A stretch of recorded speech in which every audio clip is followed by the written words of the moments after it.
এতিয়া প্ৰেম কৰিবলৈ বহুত ভয় লাগে কাৰণ যাকে মোৰ আপোন বুলি ভাবো সি মোৰ পৰা আঁতৰি গুচি যায়। মই তোমাৰ লগত কেতিয়াও তেনেকুৱা নকৰোঁ। সলনি আৰু অন্তৰা নলা নৰ্দমাৰ পানী হাজাৰ চেষ্টা কৰিলেও তাৰ গাৰ পৰা সেই কলা ৰংটো আঁতৰাব নোৱাৰি। এবাৰ যদি কেনেবাকৈ সেই কলা ৰংটো আঁতৰি যায় তথাপি মই তাক গ্ৰহণ কৰিব নোৱাৰোঁ। চিন্তাটো তই ভালেই কৰিছ, কিন্তু ইয়াত লাভ আনৰ হ'ব। নিবনুৱাহঁতে দুপইচা আৰ্জন কৰিব, কিন্তু তই ইয়াত তোৰ কি লাভ হ'ব? জানো হাৰ্ডি নাপালে যে অসমৰ কুকুৰবোৰে নুভুকে, সেই কথাটো মই ভালদৰে জানো। মাইকী মানুহে মুখ ফুলালে দেখিবলৈ ভাল, কিন্তু আপুনিতো মতা মানুহ। আৰু মই জানো বিডিয়ে নিজ ইচ্ছাৰে শুবলৈ যোৱা নাই। নিশ্চয় আপুনি তাইক কিবা পাঠ পঢ়াইছে, কিন্তু যি কৰিছে বেয়া কৰিছে।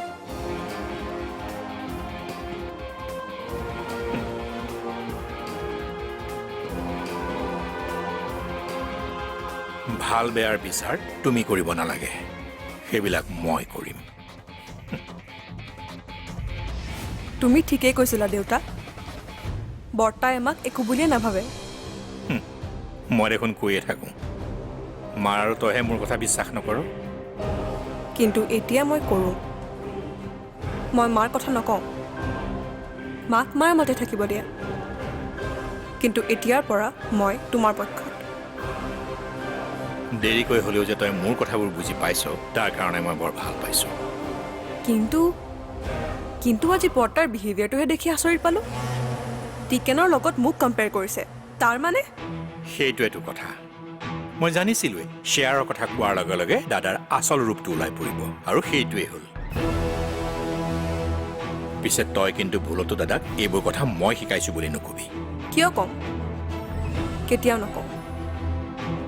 পিছে আজি ৰাতিলৈ বৰ্তাই ভোজ ভাত পাতিছে নহয়, তুমি কি কৰিবা? মইতো সহযোগ কৰিবই লাগিব। তই কিন্তু ভোজ ভাত খোৱাৰ কোনো প্ৰয়োজন নাই। কিবা এটা অজুহাত দেখুৱাই নোযোৱাকৈ থাকিবি। দাদাই যেতিয়া তোক ডাইনিং টেবুলত নেদেখিব, তেতিয়া দাদাই বুজিব তই কিয় উপস্থিত নাই। তেনেকুৱা কিবা এটা কৰিলেহে যদি দাদাৰ মনটো গ'লে, তাৰ বাহিৰে আৰু কোনো ৰাস্তা নাই। ইমানখিনি নাটক কৰাৰ পিছতো যদি মই মোৰ শ্বেয়াৰ নাপাওঁ, তেতিয়া কি হ'ব? একো নহয়। তোক তোৰ শ্বেয়াৰৰ পইচা নিদিলে কি হ'ল? সেই কোম্পানীৰ প্ৰতিটো পইচা মই লাহে লাহে মোৰ নামলৈ আনি ল'ম।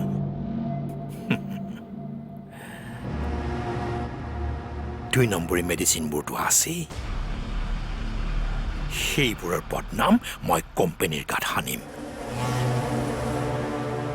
2 নম্বৰী মেডিচিনৰ ব্যৱসায় কৰিম মই, আৰু ফচি মৰিবি তহঁতে।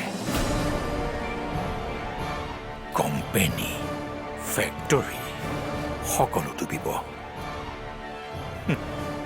কিন্তু এই বৈভৱ চলিহা বৈভৱ চলিহা কেতিয়াও নুডুবে। কাৰণ মই যে বৰ বেয়া মানুহ, আৰু মোৰ দৰে মানুহবিলাককেই চাগে কয় ঘৰ বিভীষণ।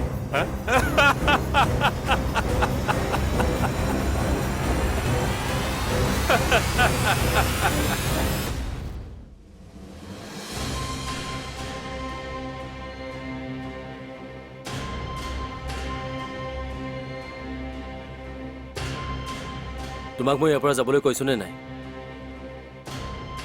কৈছিলা, কিন্তু দিনটো কাম কৰি কৰি ভাগৰ লাগিছে, সেইকাৰণে অলপ বহিছোঁ। জানা অধিক, আজি মই ঘৰৰ বজাৰ কৰিবলৈ বজাৰলৈ গৈছিলোঁ, আৰু পাকঘৰত মিচিমিক সহায়ো কৰি দিছোঁ, আৰু মিচিমিক মই ভাল ব্যৱহাৰো কৰিছোঁ।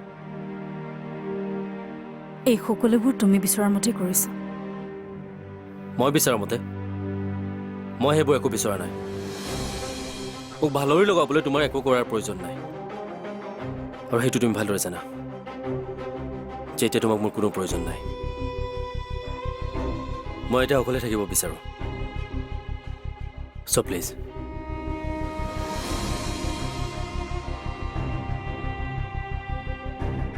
মই তোমাক প্লিজ কৈছোঁ অধীৰ, এটলিষ্ট মোৰ লগত এনেকুৱা নকৰিবা। মানিছোঁ মই বহুত ভুল কৰিছোঁ, বহুতৰে লগত অন্যায় কৰিছোঁ, সকলোৰে অন্তৰত মই দুখ দিছোঁ। এইবোৰ সকলো মই স্বীকাৰ কৰিছোঁ অধীৰ। মই প্ৰতিটো ভুলৰ শুধৰণি কৰিম। মিচিমি যিমান ভাল, মই তাতকৈ বেছি ভাল হৈ দেখুৱাম। মাথো তুমি মোৰ পৰা আঁতৰি নাযাবা অধীৰ, প্লিজ।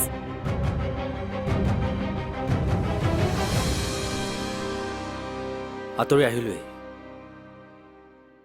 এতিয়া আকৌ ঘূৰি যাব নোৱাৰো।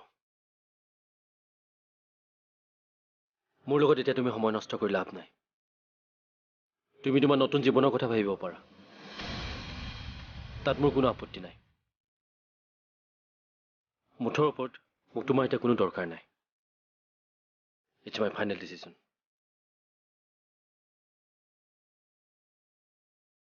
তুমি তোমাৰ সিদ্ধান্ত সলনি কৰিব লাগিব অধীৰ। মোৰ ভুলখিনিৰ বাবে তুমি মোক এনেকুৱা শাস্তি নিদিবা। এবাৰ মোৰ মুখলৈ চোৱাচোন। চোৱা, যিজনী অন্তৰাই কোনোদিনে কাৰো তল পৰা নাছিল, সেই অন্তৰাই আজি তোমাক হাতযোৰ কৰিছে। মোক তোমাৰ জীৱনৰ পৰা উলিয়াই নেপেলাবা অধীৰ, প্লিজ প্লিজ তেনেকুৱা নকৰিবা। তুমি এতিয়া যিয়ে নকৰা অন্তৰা, মই এতিয়া কোনো কাৰণতে বৰফ হ'ব নোৱাৰো। আমি মেডিচিন ব্যৱসায় কৰা মানুহ, আমাৰ কাৰণে এক্সপাইৰি ডেট শব্দটো খুব গুৰুত্বপূৰ্ণ। যি দৰৱে মানুহক জীৱনদান কৰে, সেই দৰৱবোৰৰ এক্সপাইৰি ডেট পাৰ হৈ গ'লে সি কিন্তু মানুহক মৃত্যুৰ মুখলৈ ঠেলি দিব পাৰে। মানে এক প্ৰকাৰে প্ৰয়োজন হৈ পৰে। তোমাৰ মোৰ সম্পৰ্ক এতিয়া সেই মেডিচিনৰ দৰে। আমাৰ সম্পৰ্কৰ এক্সপাইৰি ডেট পাৰ হৈ গ'ল। এতিয়া জানি বুজি মোৰ জীৱনটোক মৃত্যুৰ মুখলৈ ঠেলি দিব নোৱাৰো।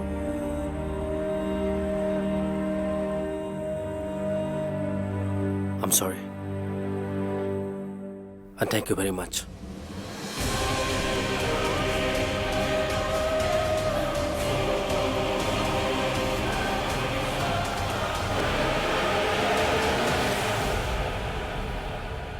দেউতাই ভাত খোৱা নাই, তোমাৰ বাবে ৰৈ আছে। তোমাক মোক ইয়াৰ পৰা নিবলৈ পঠাইছে। ব'লা। মই দেউতাৰ লগত একেলগে নাখাওঁ নেকি? আপোনালোকে খাওক, তাৰ পাছত আমি লাহে লাহে খাম। তোমাক পিছত খুৱাবলৈ মই এই ভাত সাজৰ আয়োজন কৰা নাছিলোঁ। তোমাক এইখন ঘৰলৈ আদৰিবলৈহে আয়োজন কৰিছোঁ।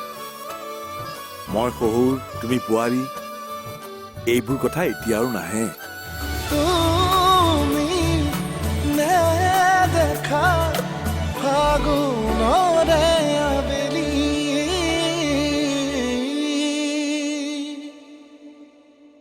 তুমি নেদেখা ফাগুনৰে আবেলি।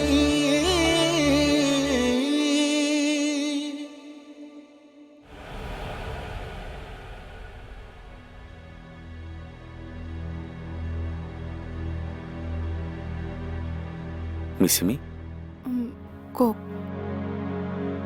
কি হ'ল? তোমাৰ চাগে নিশ্চয় ভাগৰ লাগিছে। মইতো দেখিয়ে ভয় খাই গৈছোঁ। তুমি অকলে অকলে ইমান ৰান্ধিলা? মই অকলে নহয়, বাইদেৱে বহুখিনি সহায় কৰিছে। দেউতাই কিবা কৈছে নেকি? কিবা ক'বলৈ দেউতাই ভাত খোৱা নাই, তোমাৰ বাবে ৰৈ আছে। তোমাক মোক ইয়াৰ পৰা নিবলৈ পঠাইছে। ব'লা। মই দেউতাৰ লগত একেলগে নাখাওঁ নেকি? আপোনালোকে খাওক, তাৰ পাছত আমি লাহে লাহে খাম। এইবোৰ কথা তুমি দেউতাক ক'বা, মোক নহয়। হ'ব বাৰু। আৰু প্ৰীতম ছাৰ আহিলে নেকি? নাই, সি আহিব নোৱাৰে। তাৰ মাকৰ গাটো বোলে অলপ বেছিয়ে বেয়া। তুমি এটা কাম কৰিবা, তাৰ বাবে মাংস অলপো টিফিনত ভৰাই দিবা, মই লৈ যাম।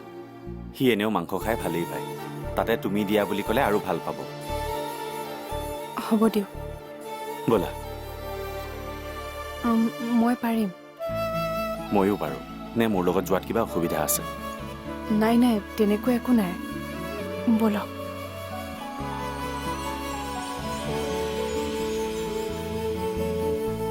ধন্যবাদ তুমি মোক দিব নালাগে, দেউতাক দিয়া। একমাত্ৰ দেউতাৰ কাৰণে তুমি আজি ইয়াত থাকিব পাৰিছা। মইতো সেইটোও বিচৰা নাছিলোঁ। যিদিনাখনে তুমি অনিক ঘৰৰ পৰা বাহিৰ কৰি দিয়া ষড়যন্ত্ৰ কৰিছিলা, সেইদিনাখনে মই নিজে নিজক কথা দিছিলোঁ, তোমাক কোনো কাৰণতে আৰু ইয়াত থাকিব দিব নোৱাৰোঁ। কিন্তু দেউতাৰ ওপৰত মই কথা ক'ব নোৱাৰোঁ। সেইবাবেহে এতিয়া কি ভাবিছা উঠি? মোকতো তোমাৰ জীৱনৰ পৰা দলিয়াই দিলাই, এতিয়া কাক আদৰি ল'ম বুলি ভাবিছা?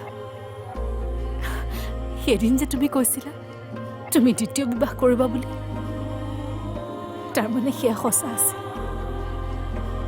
মানুহক জুখি চাবলৈ কেতিয়াবা কিছুমান কথা কোৱা হয়, মই কৈছিলোঁ। কিন্তু এই অধীৰ চলিহা এজন অতিকে সাধাৰণ ব্যৱসায়ী, ৰাজনৈতিক ব্যক্তি নহয় মই, যে মোৰ ভৱিষ্যত নাই বুলি আন ঠাইলৈ জপিয়াই দিম। এবাৰ বিয়া হৈ যি তিক্ত অভিজ্ঞতা হ'ল, আৰু কোনো অভিজ্ঞতা মোক নালাগে। মনতে ভাবি থৈছোঁ, অনাথ ল'ৰা বা ছোৱালী এজনে এডপ্ট কৰিম আৰু তেনেকৈ জীৱনটো পাৰ কৰিম। আৰু যেতিয়ালৈকে তেনেকুৱা কিবা এটা নহয়, মামুটো আছে, তাৰ কাৰণে ভাল কিবা এটা কৰিম। অতদিনে তোমাৰ লগত থাকি যি পাপ কৰিলোঁ, অন্ততঃ ভাল কিবা এটা কৰিলে সেই পাপক খণ্ড নাপাওঁ। গতিকে তুমি এইটো নাভাবিবা যে মই তোমাক অৱহেলা কৰাৰ কাৰণ মোৰ দ্বিতীয় বিবাহ। মই তোমাক অৱহেলা কৰাৰ কাৰণ এটাই, আৰু সেইটো হ'ল তুমি আৰু তোমাৰ নেচাৰ। অধীৰ, মই সপোনতো ভবা নাছিলোঁ। ভবাটো প্ৰয়োজন আছিল অন্তৰা, কিন্তু তুমি সেইটো নাভাবিলা। অন্তৰক অৱহেলা কৰাৰ সাহস কাৰ আছিল? তুমি নিজকে সৰ্বে সৰ্বা বুলি ভাবিলা, আৰু তোমাৰ এইটো ভাৱধাৰাই তোমাক শেষ কৰি পেলালে। কিন্তু অন্তৰা, এই পৃথিৱীত কোনো এজন স্বামী বা স্ত্ৰী নাই যিয়ে নিজৰ সংসাৰখন শেষ কৰিব বিচাৰে, আৰু যিয়ে এই কাম কৰে তাৰো এটা বিশেষ কাৰণ থাকে। এনে এটা কাৰণ যিটো কাৰণে এই সম্পৰ্কটোক বিধ্বস্ত কৰি পেলায়। আমাৰ সম্পৰ্কটোৰ সেই দায়িত্বভাৰ তুমি ল'লা, আৰু তুমি নিজ হাতেৰে আমাৰ এই সম্পৰ্কটোক বিধ্বস্ত কৰি পেলালা। গতিকে তুমি ইয়াৰ পুনৰ জীৱন পাম বুলি আশা নকৰিবা। You move the way. তুমি তোমাৰ ৰাস্তাত, মই মোৰ ৰাস্তাত। দাদা, বৌ, মঞ্চত বিচৰা হৈছে, আহিব লাগে।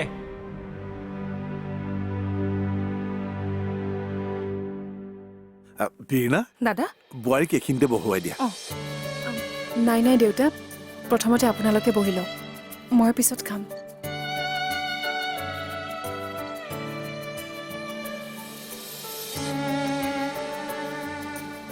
তোমাক পিছত খুৱাবলৈ মই এই ভাত সাজৰ আয়োজন কৰা নাছিলোঁ।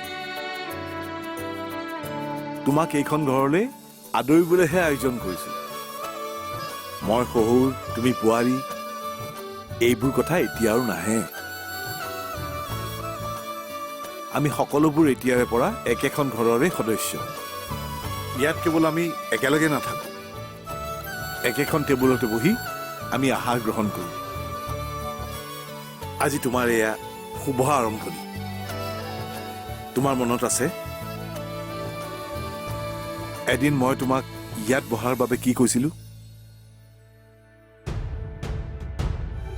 মই নাখাওঁ, মোৰ গাটো বেয়া লাগিছে, তুমি খাই লোৱাগে। জিদ নকৰে মামুন, তুমি খাই লোৱাগে, মই নাখাওঁ।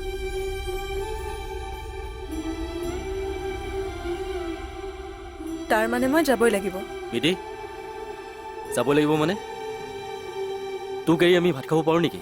এতিয়া ভুল শুদ্ধৰ কথা কৈ থাকিলে সকলোবোৰ খাদ্য ঠাণ্ডা হৈ যাব। শুনা, সেইদিনা মই তোমাক কৈছিলোঁ যে এইখন টেবুলত এদিন সকলোৰে লগত একেলগে বহুৱাই তোমাক ভাত এসাঁজ খুৱাম। তোমাৰ মনত আছেনে? তুমি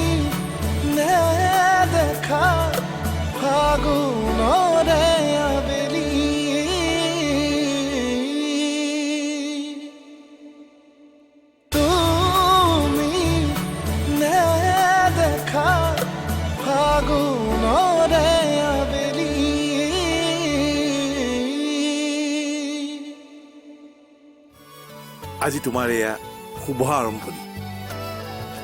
তোমাৰ মনত আছে এদিন মই তোমাক ইয়াত বহাৰ বাবে কি কৈছিলো? এইখন টেবুলত বহি ভাত খাবলৈ তোমালোকক কোনেও অনুমতি দিলে? মই কি সুধিছো বুজি পাইছানে নাই? দাদা অ' তাৰমানে সিহঁতক এইখন টেবুলত বহুৱাই তুমি ভাত খুৱাই আছা। তুমি নাজানা এইখন আমাৰ পৰিয়ালৰ ভাত খোৱা টেবুল? যাকে তাকে ভাত খুৱাবলৈ এইখন হোটেলৰ টেবুল নহয়। তুমিও যে নহয়। টিকেনক কৈ এই চকী টেবুলবোৰ ধুৱাই পেলাবা। সেয়া মোৰ অভিনয় আছিল যদিও মই তোমালোকক বৰ বেয়াকৈ কৈছিলো। আৰু আজি যি কৰিবলৈ লৈছো মোৰ সেই ভুলৰ এক শুধৰণি। দেউতা আপুনি একো ভুল কৰা নাই। ভুল মই কৰিছোঁ আৰু মই মিচিমি এতিয়া ভুল শুদ্ধৰ কথা কৈ থাকিলে সকলোবোৰ খাদ্য ঠাণ্ডা হৈ যাব। শুনা, সেইদিনা মই তোমাক কৈছিলোঁ যে এইখন টেবুলত এদিন সকলোৰে লগত একেলগে বহুৱাই তোমাক ভাত এসাঁজ খুৱাম। তোমাৰ মনত আছেনে? মই আপোনাক কৈছিলোঁৱে আমি ৰুমতে খাওঁ। এতিয়া মিছাতে আমাৰ বাবে আপুনি কথা শুনিবলগীয়া হ'ল। মোক যিমান কথা শুনাই শুনাওক। মোৰ বাবে তোমালোকে চিন্তা কৰিব নালাগে। এদিন এইখন টেবুলতে আমি সকলোৱে একেলগে বহি ভাত খাম। এইখন চকীত দাদা বহিব আৰু মুখত এমুকুৰা হাঁহি লৈ মোক ক'ব, বীৰেণা, বোৱাৰী আৰু মামুনক আৰু কেইটামান ভাত দিয়া। আৰু এয়া এদিন মই সম্ভৱ কৰিহে এৰিম। কথা দিলোঁ তোমালোকক। আৰু আজি সেই দিনটো আহি গ'ল। খুৰী, সেই দিনটো নাহিল নহয়, ৰাতিটোহে আহিল। হে যায় এইটো। যাবতো লাগিবই।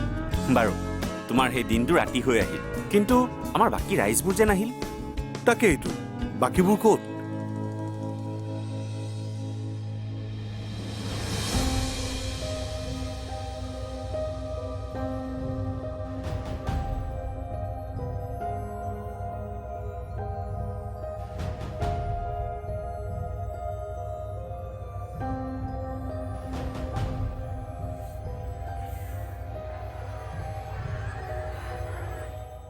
কি হ'ল মামুন? মই নাখাওঁ, মোৰ গাটো বেয়া লাগিছে। তুমি খাই লোৱাগে। জিদ নকৰে মামুন, তুমি খাই লোৱাগে। মই নাখাওঁ।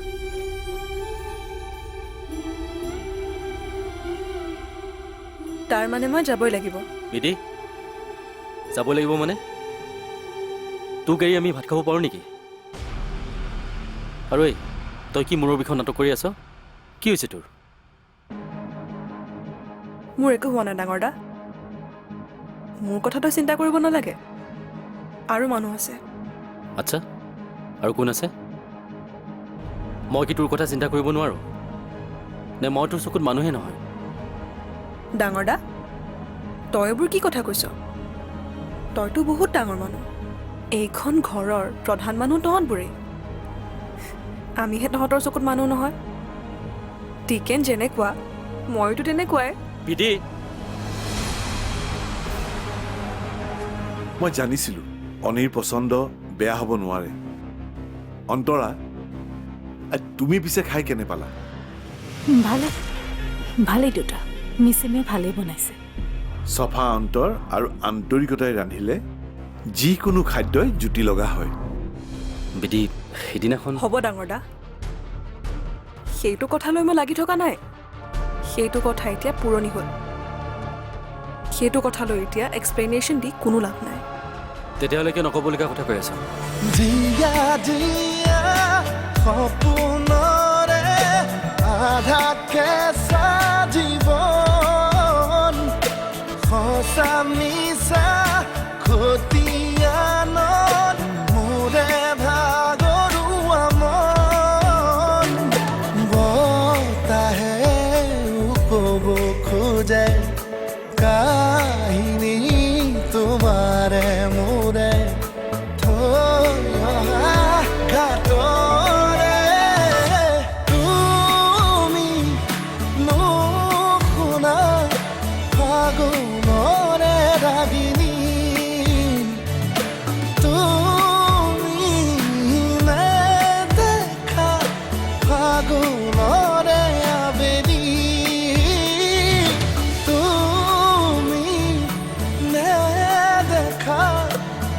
ফাগুন